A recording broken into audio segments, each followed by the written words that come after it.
warfare systems in Ukraine. Russian electronic warfare systems are derailing US high-precision weapons and creating problems for the Ukrainian military. Throughout the war, the Ukrainian army uses high-precision GMLRS guided missiles, JDAM potential, as Russia's radio electronic warfare tools cause a shocking decrease in the accuracy of these types of weapons, the information stated. Russia built what they believed was an unbreakable fortress, an underground command bunker shielded by radar, GPS denial, and armored entrances.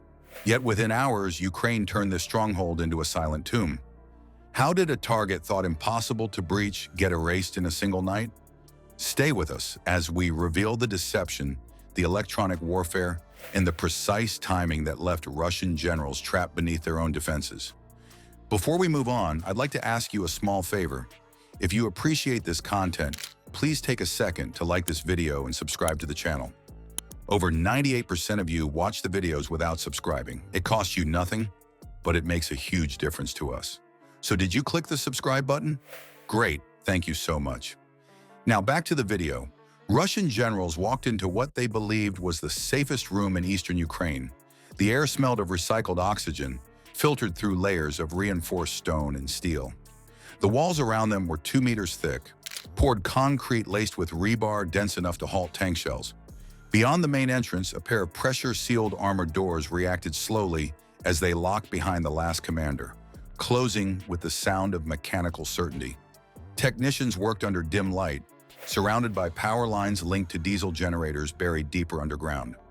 Redundant batteries stood ready to activate if the fuel lines were cut. Communications officers monitored screens that pulled feeds from satellites, encrypted networks, and secure radio frequencies. Every design decision here was meant to extend hours into days and days into weeks. A military seed able to function even if the earth above collapsed. For Russian command, this bunker was not only a defensive measure, it was reassurance that war could be directed from deep under the soil without interruption. Yet safety in war is rarely absolute. Ukraine studied these fortifications for months, and the very strength of the bunker highlighted its rare weakness. Strongholds protect equipment, but their purpose fades unless leaders feel safe enough to gather inside. The meeting that day in eastern Ukraine was exactly that moment. A dozen officers and staff condensed in one location, believing their fortress had made them invisible to attack. Also said in a statement to the publication that the capabilities and accuracy of these glorified weapons are now in question, not only have troubling tactical and operational implications for Ukrainians, but may also raise questions about others' confidence in these systems. Problem in December, saying electronic warfare directed at some of the US's most precise capabilities was a challenge. To Ukraine, the bunker was no longer a vague location on a map. It had transformed into a single point of failure, an entire command structure sealed in one box. Ukraine's planners began by drawing Russia's attention skyward. High above, decoy drones pushed false radar signatures across the screens of Russian operators. These were not fragile hobby-grade machines. They were built with broad wings designed to mimic the reflection of larger aircraft. To Russian radar crews, the screen displayed several possible bombers approaching. Entire batteries focused upward, plotting flight paths, dividing energy, and radioing warnings to the bunker's staff. Resources rushed to face an attack that did not exist. The more urgent the threat looked, the less attention operators could afford to the thinner shadows crawling low to the ground. At tree line level, silent FPV drones maneuvered like insects through night air. They skimmed under the coverage where radar cones could not bend low enough to track them.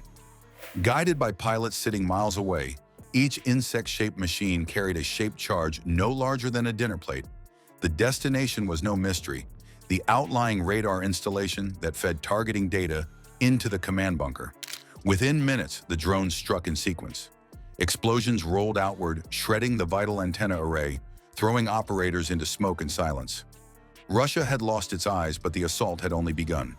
Solutions. Any fixes developed to effectively counter the challenge posed by electronic warfare won't just benefit Ukraine. The US solve problems it has long been concerned about as it prepares for the possibility of great power conflict. It explained to Business Insider that the widespread GPS spoofing we see in Ukraine adds urgency to solving a problem. Across the border zone, Ukrainian electronic warfare units switched on.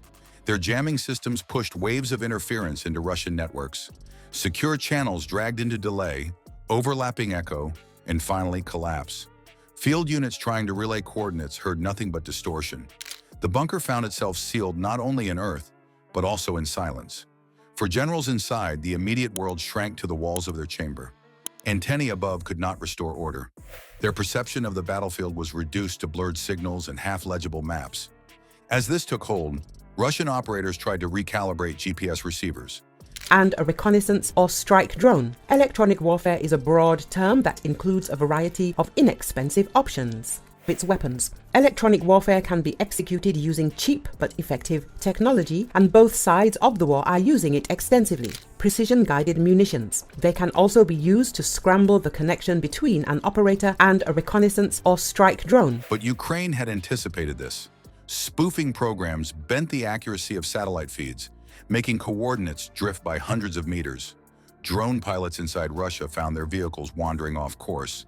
Artillery units struggled to lock positions, and encrypted phones dropped mid-sentence. At the surface, Russian soldiers depended on maps already losing meaning. Underground, commanders discovered that their fortress stood blind, confused, and unable to coordinate. What was built to protect them had become the prison. The walls and armored doors that promised safety sealed them inside as Ukrainian units surrounded the area. Decoy signals, radar attacks, and jamming combined into a trap. The bunker no longer served as a hub of communication. It was a black hole. Every protective measure had been inverted into weakness. Reinforced concrete, redundant power, satellite feeds, all of it created dependence. And once Ukraine cut the cables, the structure stood useless. Ukraine had set the board piece by piece, isolating the command post with precision. Only then did the real strike move into place. And what awaited the trapped generals was not a single bomb, but a carefully coordinated fusion of stealth air power and heavy artillery, prepared to erase the command structure in one synchronized blow. And a reconnaissance or strike drone. Electronic warfare is a broad term that includes a variety of inexpensive options. Not only have troubling tactical and operational implications for Ukrainians, but may also raise questions about others' confidence in these systems. The strike on Belgrad's command bunker was not only a physical hit, but the removal of an entire sector's decision-making nerve. Generals who believed layers of concrete and sealed doors would protect them discovered instead that technology, not walls, decided survival. Modern warfare proves that fortification has shifted from steel to signals. Communications, drones, and precision weapons bend the battlefield more than reinforced shelters. A so-called safe room now risks becoming a cage. So the challenge remains.